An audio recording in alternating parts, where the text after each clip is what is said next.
I guess the big thing, in my opinion, is folks talking about the fact that marketing changes all the time. You need to keep up. And I strongly disagree with this. Yes, the tactics behind all of the principles change all the time. Agreed. But marketing hasn't changed. Yeah. Marketing will not change. I agree. Because people are not changing. Yes, technology appears or whatever, but if you use the first principles of marketing and psychology, we've covered a few together, like trigger events or whatever, you will fall back on your feet.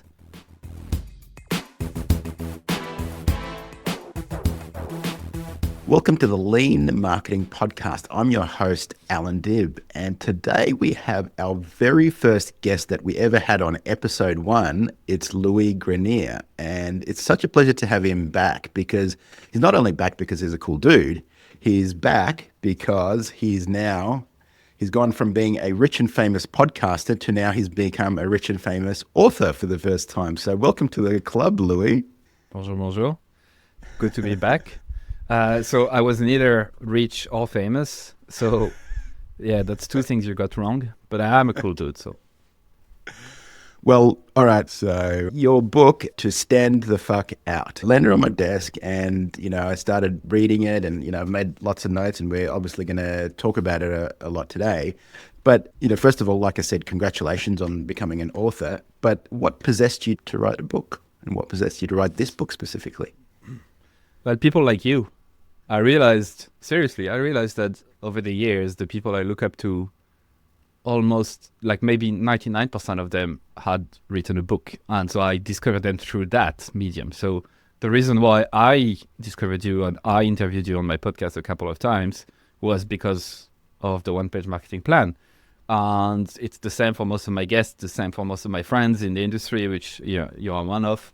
So I've always wanted to be one of those people who have a book or, like you say, like a business card on steroids or whatever. So that's a book. But why this book? Mm-hmm. Because I had a question that I didn't find an answer to, which was simply, how do you actually stand out? How do you actually stand the fuck out? A lot of people would talk about how it's important and how you need to differentiate or die and all these kind of claims. But then how do you actually do it for real, when you don't have billions or millions to spend, when you don't have much time or resources, when you're against big competitors, all of that? I couldn't find any answer that were practical enough to satisfy me. So it was just based on my own itch I wanted to scratch because I was genuinely fucking frustrated by it. And the frustration started 8 years ago, and culminated into the book. So that's why this book. So going through the book, it felt to me like, I was going through like a course almost. Like there's a lot of tables. It's actually beautifully typeset. It's like all in full color, which is quite unusual for a non-fiction book. There's a lot of tables. There's a lot of explanations. There's a lot of places to fill things in and all of that sort of thing. So it almost felt like going through a course to some extent. It's not just like, there are some books that are like, it's one cool idea and then 60,000 words of filler and stories and all of that, case studies and things like that. This definitely does have stories and case studies and things like that. But this book, and I don't mean this in a bad way, but it just feels like hard work. Like it's not like, hey, here's one quick trick that you're going to do and it's going to fix all your problems. It's like, no, this is going to be a hard work. This is almost like a course you need to do. It is. It is a course, right? So where did that come from? Did that come from working with clients? Did that come from your experience in interviewing other authors? Like, how did that come about? And how did you decide to kind of make the book that format rather than, kind of like a much easier to swallow pill? Yeah, well, that's the thing. It's like, as I said, answering the question, how do you actually stand out, can't be answered with a one trick or one hack or whatever. If I wanted to genuinely answer the question in a way that satisfied me, in a way that was genuinely helpful to others, I had to go deeper than what I've read so far or come across as resources. So that was just the normal answer to me to the question. Like, you cannot just tell people the vague stuff like you need to differentiate or whatever without adding the details that are actually needed to help people. Because I've realized working with people over the years that, it's everyone agrees with all of the statements. There's nothing new here. And most people are frustrated with the marketing books that don't tell you the how. So I wanted to create as you said, it's a course of some sort, the structure of almost a college book. Yes. So very structured, just, the same sections for each chapter, like very practical with FAQs at the end, but also inject some of the fun that you could see in children books, or like stuff that my daughter, who can't read just yet, would actually flick through the pages and still laugh, right? That was genuinely one of my objectives, right? So I try to blend in those two styles. And yeah, my daughter called it the chicken book. My nephews call it the chicken book. They can't believe I wrote the chicken book. So like those things, this is also what I wanted, right? I don't want it to be seen as just a very hard to follow marketing book, very structured. I hope for people reading that they realize it's not just that. It's also a bit of fun, hopefully. I just couldn't bring myself to write a filler book with just one core idea to inspire people. There's enough of books like that. I wanted something else. And that was the answer for me. Like, that satisfied me. Now I'm happy, right? Now I can move on and do some work. I think that's really the formula. So to write the book that you wish you had, I did that with the one-page marketing plan. I did that with lean marketing. In both cases, I wrote the book I wish I had for my former self. So I think they're the very best books. And, while to some extent I envy a lot of these authors that just pump out a book every single year, to me, that's a very difficult thing unless you've got so many problems that you've solved for your former self. Then, I don't know how they do it, to be honest. Me neither. Like, when did you publish One-Page Marketing Plan? When was it? Published that. The main edition that everyone knows is 2018, and the lean marketing came out last year. So, yeah. Oh, yeah. Okay. I thought it was longer, but okay. So 2018, that's like 6 years ago. There was a very early edition that was like, it had a different cover and it was terrible. Like, it was just had a lot of grammatical mistakes and everything like that. That came out in 2016. But the one that everybody knows with the yellow but cover. Still. So that's 8 years ago you published the first one, and then last year published the second one. So yeah, that would be the type of things I would do. Like, for example, struggle to see what else I could write about, because literally everything that I know, all the mistakes, all the stuff is in one book. I might do an extended edition. I might add examples in the future, whatever. I just struggle to find we'll see in 6 years or 10 years, but for now, I just don't know how people write. Yeah, I personally see a book as a 10-year project, right? Because a lot of people just launch a book, next project, next thing. We are still pushing the one-page marketing plan and lean marketing harder than ever before. And you really are. Yeah. Because I try to talk about the backstory, right? On Amazon, I did a non-traditional launch on my own site in order to generate cash flow and upsell more stuff than just the book. And then we are gearing towards a more traditional Amazon launch now. And man, how hard was it to just get close to your two books? It's amazing how much, it's just, you are everywhere, number one, number two in almost every category that I'm in. It's amazing to see, and realizing that I'm actually will struggle because I can't run ads on Amazon. So you have an advantage because there's the word fuck in the title.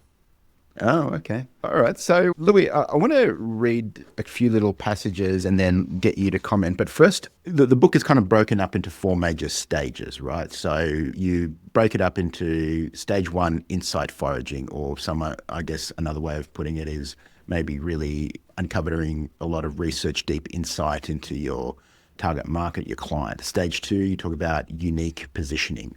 So how do you position yourself, among everybody who's screaming, hey, we're the best, we're the best. Number 3 is distinctive brand. So, and there are things in there that, to be honest, I don't agree with, and we can discuss that, but that's I love it.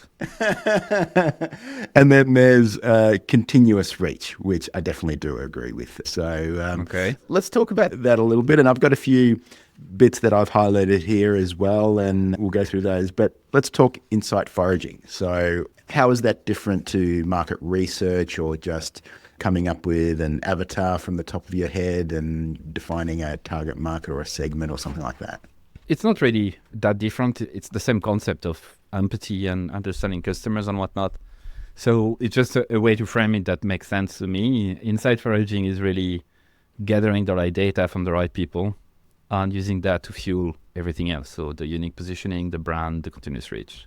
So that's pretty much what it is. I think the biggest insight that I share in this stage is to only rely on folks or data from people who have recently done something or bought something like the same product or similar category, of like gathering inside things that have already happened instead of potential future things that people tell you that might never happen. Experienced people like you might be able to, and I've done it before. Like I've relied on insight that are not that, but for the sake of the book and the sake of focus and the sake of, the one key things to learn on that stage is that it's like, do not rely on anything else outside of this unless you're extremely experienced and have done it before.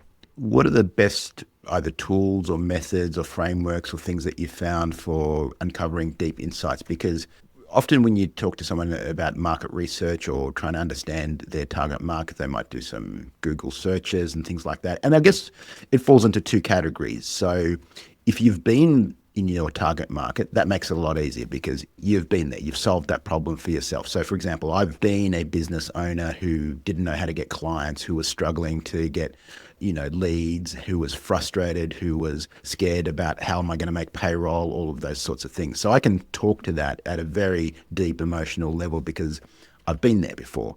Whereas if I started selling, I don't know, makeup or whatever for women or something like that, I don't have very deep insight into that at all. I'd need to do a lot of market research. I'd need to understand what are the buying triggers, what's the psychology, what's the thing driving the buying behavior, all of those sorts of things. So what are your thoughts around some of the best tools and frameworks and ways to get that deep research? So I advise to collect 6 ingredients, 6 type of insight, right? So you mentioned one of them, which is the buying triggers, what is leading people to actually do something about whatever it is, investing in client acquisition or whatever. Yeah. So we have the job, the goal, what is the overall thing people want to achieve, what are the struggles, what is stopping them from achieving this, the segment, the type of information about them that you want to know, the triggers, what is leading them to buy, the category, which is what is the type of things, the group of products or services that they call you or that they call the category, and the alternatives, what are the things you actually compete against, which are very rarely to be direct competitors. So the goal is to just collect those things, and absolutely one of the best way is to just use your intuition and knowledge. So for people like you or like me with this book, for example, what you want to do is just rely on your own gut feeling and the first principles, right? The things that will never change. So many successful businesses are just built on that, and that's perfectly fine. In my opinion, it's still in market research, even though it's indirect, it's still inside foraging. Now, if you don't have the industry knowledge or if you want to supplement that, you can look at existing data. So if you are like, let's say I want to write a book on marketing, you can do like review mining and look at reviews on Amazon from other marketing books and find data this way. You can use internal customer inputs, so your own customers or talking to customer-facing staff if you don't have the knowledge. That's extremely useful when you join a company that is not yours and want to get up to speed. Or then you can gather new data. So there's plenty of ways. You can interview people, you can have informal conversation with them, you can send surveys, you can do method marketing, which is like being a customer, right, of your own product. That works better if you just join or you just start something, because then you have too much knowledge and you start to forget about the obvious.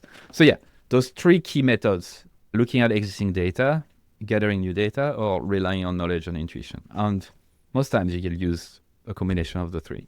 I'll share a method that I use now to get it to understand an industry that I don't know very well, and it's to attend one of their industry conferences. In one day, you will learn more than you will in weeks of online research, of interviews or all that, because they'll usually have the who's who keynote speakers. The keynote speakers will be talking about the hot button topics in the industry. In between lunchtime, you'll be chatting to the different people. They'll be talking about what's top of mind for them right now, all of those sorts of things. I've done that for many different industries. I've done that in pharmacy. I've done that in IT. I've done that in real estate. And it's amazing the insights that you uncover from something like that just in one day or even half a day that you just would never have uncovered otherwise, because it's such a concentration of knowledge and insiders and everything that's happening in that industry. I found that to be a really valuable way to do it. Yeah. I mean, that's one of the things that I mentioned in the method 2, gathering new data. Call it the Sherlock Holmes approach, joining communities or real life conferences where customers already congregate. So being just literally getting out of the building and just talk to people. Like this is something I fight for. Like you're not going to get that far with Google search or even AI or anything like that. Like you're going to have to just get a bit uncomfortable, especially if you're trying to do something in an industry you don't know, like you mentioned, pharmacy or IT or whatever. Yeah. But you know what, Allan, I'm very curious because you said there's a few things you don't agree with. I'm so curious to hear because I want to hear your perspective on the things you don't agree with. Well, like I said, I would probably agree with 90% of the book. The one bit that really stood out to me that I didn't agree with was you talk about branding and you talk about creating kind of symbols and things that don't mean anything. So like, for example, you've got the chicken and then you've got a few other examples where, use a color or use a shape or use something that doesn't mean anything. That's definitely something that, I would not recommend that to a client. And I get what you're saying. Like, definitely this book stands out, right? On the shelf, this big chicken, right? But also, I want to use the minimal amount of brain cells, the minimum amount of calories for someone to understand what is this about. So absolutely. Someone looking at something that has no inherent meaning in the brand is, to me, they have to now use brain cells to kind of figure out what is this, how is this related.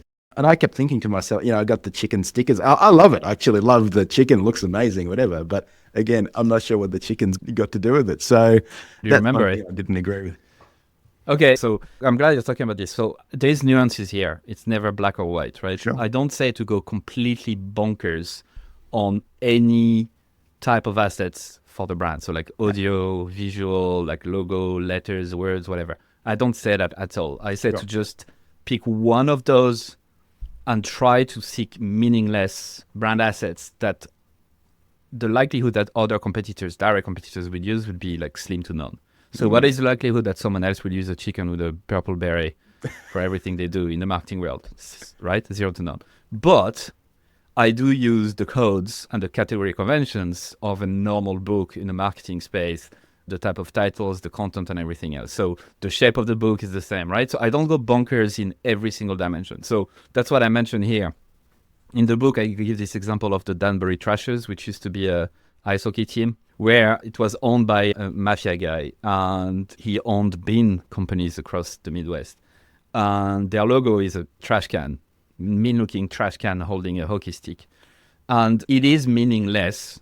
Yes, it connects to their business, but for someone who doesn't know, it doesn't mean why a bean, right? It doesn't mean anything. But this bean is holding a hockey stick. This bean has glove. This bean has like the hockey puck just next to them. So you understand that it's a hockey team, but it's using one particular asset inside that mix that is completely different and meaningless.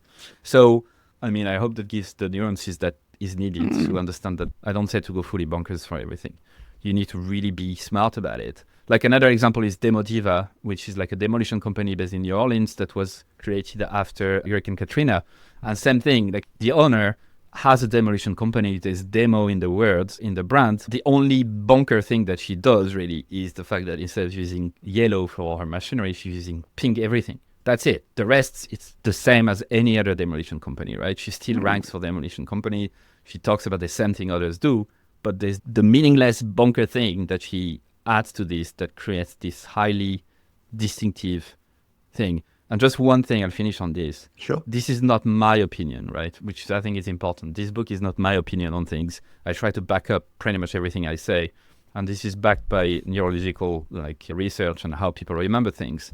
You do want to have something that is meaningless to create a node in people's memory that is not polluted with other stuff. So that's kind of my nuanced answer to what you said. But yes, at face value, like if you just read quickly, it doesn't make any sense to just go bonkers for everything.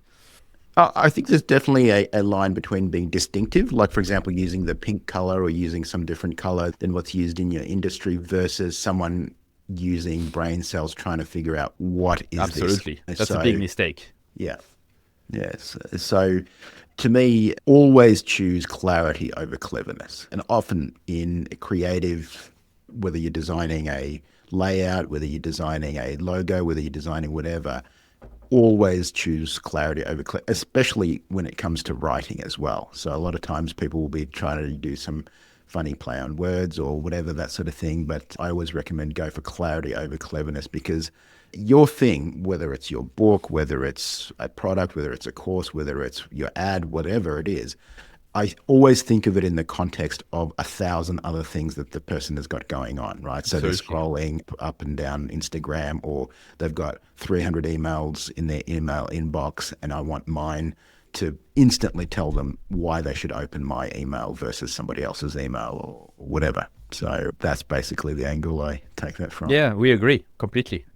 We're on the same page. I'm very disappointed to hear that. Yeah, no, we are. All right. So I've got another couple of places that I've got highlighted here. So you're talking about here triggers, and I thought that was a very important point that a lot of people miss when it comes to marketing is what's the trigger? In one of my past businesses, we used to have a telecommunications company, and literally the only times that someone would kind of seriously reevaluate or switch telecommunications companies was about 2 or 3 trigger events. Number one, they were moving offices. Number two, their current phone system was either dead or dying, or they were changing technology or something like that. And so we started marketing towards the trigger. So we would look for lists where real estate agents would tell us that, hey, there's a new tenant moving into this building. So now we know, okay, they're going to be looking at their telecommunications. Or we would look at lists where we could find people had these kind of old, outdated systems that now had to be updated because of a change in technology, all of those sorts of things. So I think that's something that's kind of missed in a lot of marketing books. A lot of people talk about, being unique, good messaging, all of that, which is all important. But that buying trigger, I may 100% agree with your message. I may believe in your product. I might love what you're doing, but I've just got no pain at the moment. I've got no trigger that's forcing me to make a move. Talk to that a bit. But that's a great example. So that's the classic example of a trigger. So that would be an anticipated event. So expecting something that will happen, right? So exactly to your point, unless there's something that happens in your life, in your business life, that triggers you to start saying, I need to do something, nothing's going to happen. And that's something that people still, struggle to understand, is that you can actually to just try to be precise on the words I use, you can be in pain for years and know a brand that could solve that pain without doing anything about it, right? You can have a literal lower back pain for years and years without ever going to the physio. And it's when your grandkids are coming to visit, or there's something that says, okay, I need to get my shit together because my kid is coming to visit. We're going to go for long walks and I can't seem to look like a crippled old dude and whatever. That's when you get started. So that's the concept that I try to repeat, is that yes, you can have pain points and problems in your life without doing anything about it. In fact, most of us have, unless there's a trigger, boom, right? I mean, let's put you on the spot, right? Like, I know you've been through this amazing fitness journey. You shared recently a picture of you that looked like it wasn't at all the same person. Like you look younger now than you did in this picture. Like, what I don't know if it's too personal, but you don't have to share. But like, what was the trigger event or set of triggers that made you say, "Fuck it, I need to do something"? I'm happy to share. Yeah. So it was actually, my dad passed away, and I was looking at Sorry to hear that. I was looking at a photo of him, and I was standing next to him, and we looked identical. We were both overweight, and he had suffered all his life with diabetes, with back pain, with all sorts of health issues. And, I'm standing next to him, I'm looking exactly like him, and I'm like, I am heading for disaster. I'm heading for the same kind of fate as him, because, I mean, although he did have a lot of health issues, a lot of them were lifestyle based. He didn't move his body much. He just didn't look after himself in many different ways. And that was a big trigger for me. So you're 100% right. And, prior to that, and I write that in my book, I couldn't care less about fitness. I couldn't care less about all of the health stuff and all of this. I used to pass somebody who was fit and muscular, and I would think, what a meathead or whatever. And now they have my admiration. And now if I'm scrolling TikTok or Instagram, I see someone muscular or whatever giving a health tip or something, I stop. I care about that. So yeah, that was absolutely a trigger in my life. And that was something that definitely made a shift, and not just health-wise, but it kind of triggered my midlife crisis, you could say. So I reevaluated every part of my life. I didn't want to say. Not just in the fitness. What's that? I didn't want to say it was your midlife crisis. Well, but, it was. That's exactly what it yeah. was. No, but thanks for sharing. I appreciate you. I didn't know actually the answer to this, but yeah, that's a classic example of you might not have thought about it actively, but I'm pretty sure that the back of your mind, you're like, you're not too happy with the way you looked even before that event, right? And so it was in the back of your mind and you never actively looked into it. And then as soon as that event, Yeah. then everything came into place and you just started to move figuratively and not figuratively. So yeah, there's a couple of, I'm just going to share a few other types of triggers. So you have this anticipated event, as you said, like we're moving offices. Unexpected event, well, that's, for example, your father's passing. A repeated event would be maybe like tax season is coming up, like every year it's the same thing, like something comes up. An ad can be considered a trigger. That's why so many of us buy stuff we don't need from Instagram, TikTok, or whatever, right? Like it's sometimes just the ad is enough to make you move. Word of mouth, that's a classic. Observed use, so you would maybe listen to your voice on the podcasts and then realize that you're using a specific type of microphone and you sound good on it, and so therefore I might buy it just based on observed use. Positive experience with a product, so that's a classic. You start buying something, you like it, and then you buy the thing to go with it. So like I bought a camera, but then I bought the stand to go with it.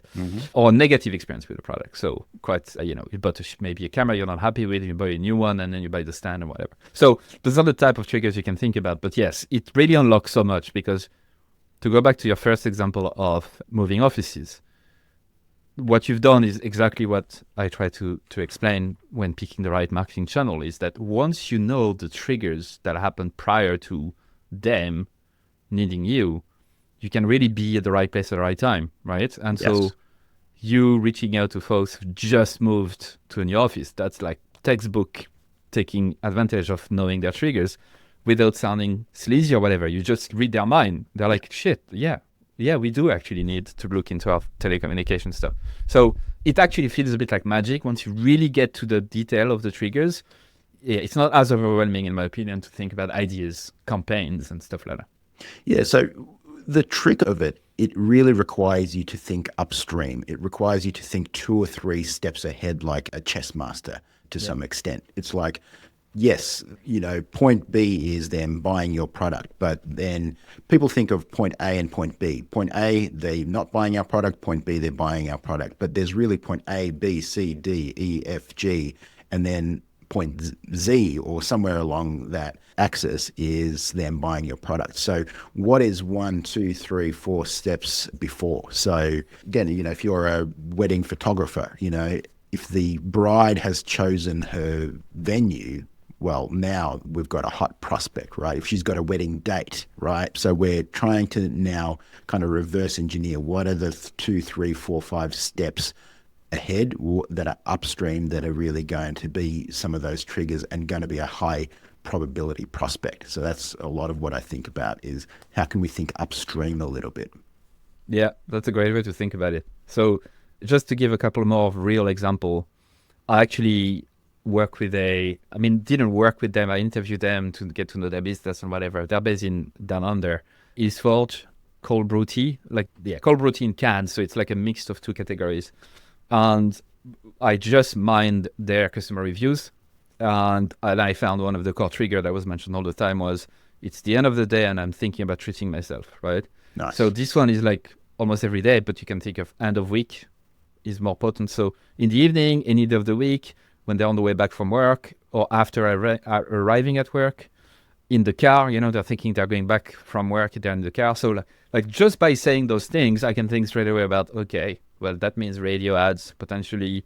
That means maybe billboards on the way, like on very, very busy roads back from work.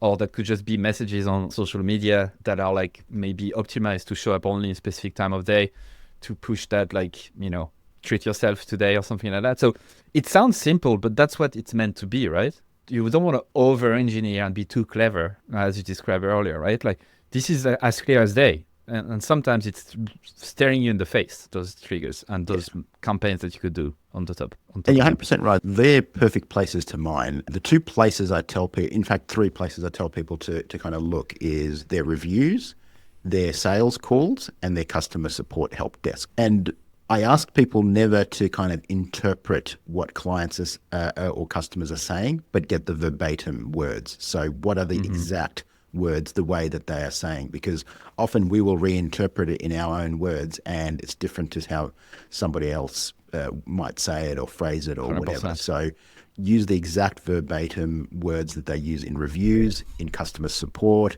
in the sales process. So listening to sales calls and even taking sales calls can be super valuable. Yes. You're going to hear all the objections, you're going to hear all the reasons, or you're going to hear, how they phrase their problems and things like that. Yeah, it's amazing, right? And if you're a marketer working in-house and you don't do this, you need to ask. The first thing is, I actually don't want to start doing marketing until I get to sit on sales calls, I do support for a bit, you get to know the real thing. Just another quick example of the triggers to make sure to show the power of it. And I stumble upon this toilet packet product that you can put down the toilet so that you don't smell after going number 2, right? Yes. And I mind the reviews as well. I remember reading that. And I found that one of the key things people keep mentioning was, I was going on a holiday with a mate, with friends, with family in close quarters or in places where I know I have to share toilets. And therefore, this is when I'm starting to look. And funny enough, my wife went on holiday with 2 of her best friends I don't remember where exactly, but in a sunny country. And fair enough, she didn't buy this product, but in the same sector, the same industry, she bought a spray, like a eucalyptus or something spray, for exactly the same reason. And obviously the marketer that I am was like, it's funny because, I'm writing this book and in the book, I'm taking this example and just done the same thing. So yeah, it just sounds, once you know it, you're like, duh, obvious. But knowing it, really doing the research first is necessary. And then, you'll get the answer right in front of you. And you're tapping into strong emotional triggers there. Like in this case, it's embarrassment, right? Avoiding embarrassment is a very strong emotional driver of decision making, right? So I love that. So you talk about offers right in the end, essentially, where you usually offer is I think Alex Hormozy wrote $100 million offers. Most marketers will often start with an offer. Why did you put it in the back of the book, and how are you thinking about that? Well, before I answer, do you agree or disagree with my opinion on it? I agree. I agree. I don't know if I'd put it in the back, but I would definitely not put it in the front. So I definitely want to understand the target market at a deep level. So before I'm crafting an offer. So definitely after understanding the target market very well. And this is not necessarily right or wrong, but I tend to think of things in a very linear way. So what is the customer journey? And so for me, offer is not kind of late in the customer journey. It's pretty early in the customer journey. So yeah, because in your framework, you talk about the after sale and everything that happens after, which is not something I cover. But I think we do classify it the same way, because you mentioned with the trigger events, you need to go back in time and go upstream. And I think this is why the offer is at the end for me. But then you have more stuff for you. But so why at the end? Purely because it's just the cherry on top. I genuinely think that if you do all the work before, or if you have all the foundations right, a good offer can make a big difference, but you need the rest. I mean, at least if you want to stand the fuck out, because you mentioned at the very start of this conversation that it's hard work. Yeah, it is hard work, but the rewards are all equally gratifying and nice to have. So yes, a good offer is absolutely important. However, if you don't have the rest, you can do whatever you want with it. It's going to crumble under pressure. So once you have the rest, think of the offer, but please don't just obsess over it. There's way more stuff to do. And learning from direct response marketers and copywriters is important, but be careful because they are very narrow-minded into a very specific thing that they do. There's a lot more to marketing than just the direct response. That actually brings me to an interesting point. And I didn't see this necessarily covered in the book, but what are your thoughts around kind of the brand guys versus direct response guys? Where do you fall in the spectrum? Are you somewhere in between? Are you like, are you just a brand guy? No, I'm not. I refer to science, right? There's not that many scientific facts about marketing and psychology, but one of them is the fact that it's been backed up by research over and over again in different sectors, different countries, different decades even, is that around 5% of people in any category are actively looking into something, right? Yeah. Now that depends on your purchase frequency and stuff like that, but roughly, right? Yeah. That's across B2B, B2C, it doesn't matter. And that means 95% are not actively looking, which goes back to our triggers and stuff like that. So I'm not, there is a time and place for both. And I just try to follow folks who are much, much smarter than me, who've done the research and all of that. And it's pretty much agreed based on how people think that you first need to make sure that you are in their brain in some way, shape or form, which is why it's important to have create nodes in their memories, associating yourself with triggers. For example, going back to your previous telecommunication stuff, even before they move to a new office, you can start talking about, if you're thinking of moving your office, don't forget the telecommunication part of it type thing, right? So you can be top of mind when they switch and they move to a new office where they become the 5%. So yeah, I think it's one of those things. It's neither black or white. There's always nuances there. It always depends, like pretty much everything in marketing, where you are, the sector, the objectives you have. But I think it's fairly stupid to oppose those two things. You need both in some ways. Yes, sometimes you need more of one than the other, but you need both. What's something that you see constantly that you're kind of a contrarian on, that you... and maybe that's a long list. Do you have another 3 hours in front of you? Well, give us your top ones. I guess the big thing, in my opinion, is folks talking about the fact that marketing changes all the time. You need to keep up.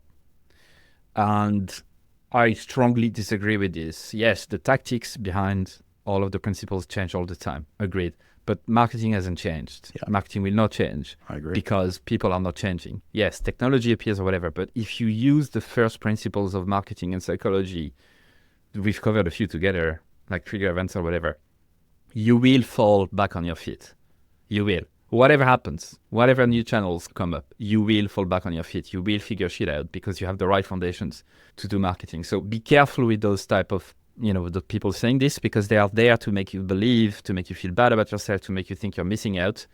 And that's when they sell your shit to you. So that's probably one of the biggest things that I really try to fight against, not because I'm just a contrarian and French and being pedantic for the sake of it, but because people struggle with that and they tell me that every day.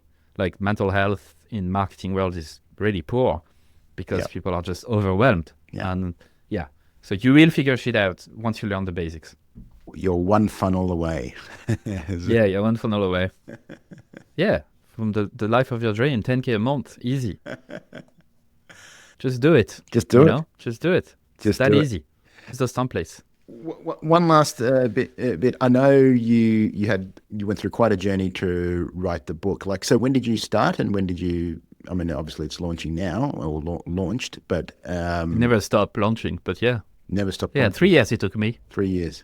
Yeah, 3 years of active work. The part that took me the most time wasn't the writing per se. It was the methodology behind it, like building the actual, rebuilding the methodology, getting feedback from it and stuff. Writing around it was easier slightly. But it took me a long time. I don't recommend. Yeah, I'm with you. I think you have to be crazy to write a book. So I definitely agree with that. And, I think you got the big idea right? So I think the thing that makes a good book is, what's the big idea? What's the kind of big theme of it? And so I think you got that right. Do you regret putting the fuck in it now that you can't advertise on Amazon, or no?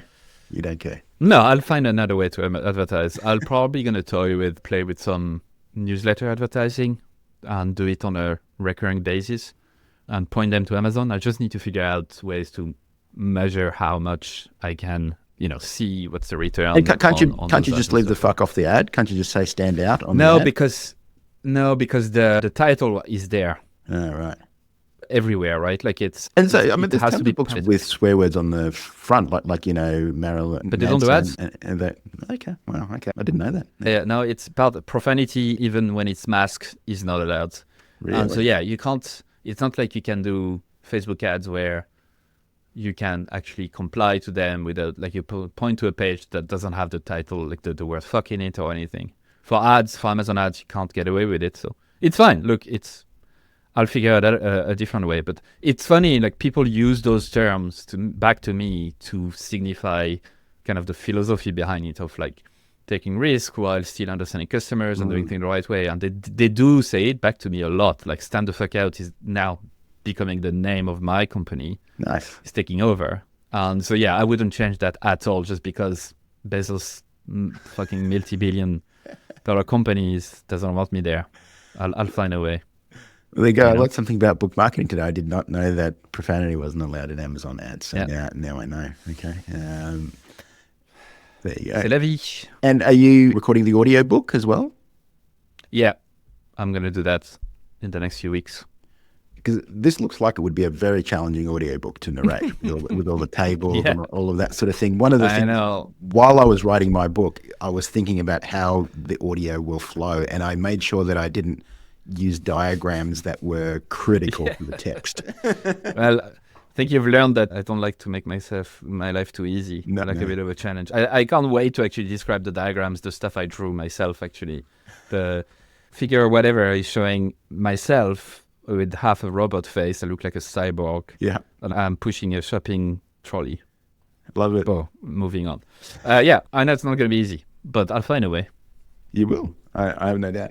Well, Louis, it was a pleasure talking to you again. You're our first return guest, so you were our number one guest on episode 1. Nice. It's a pleasure to have you back, and you're in the Authors Club. Your book is absolutely beautiful. Like I said, it's all full color. This must be crazy expensive to print. I know what printing costs, and you've got a lot of color in there, a lot of tables, a lot of typesetting. You've done a great job. It really does stand the fuck out.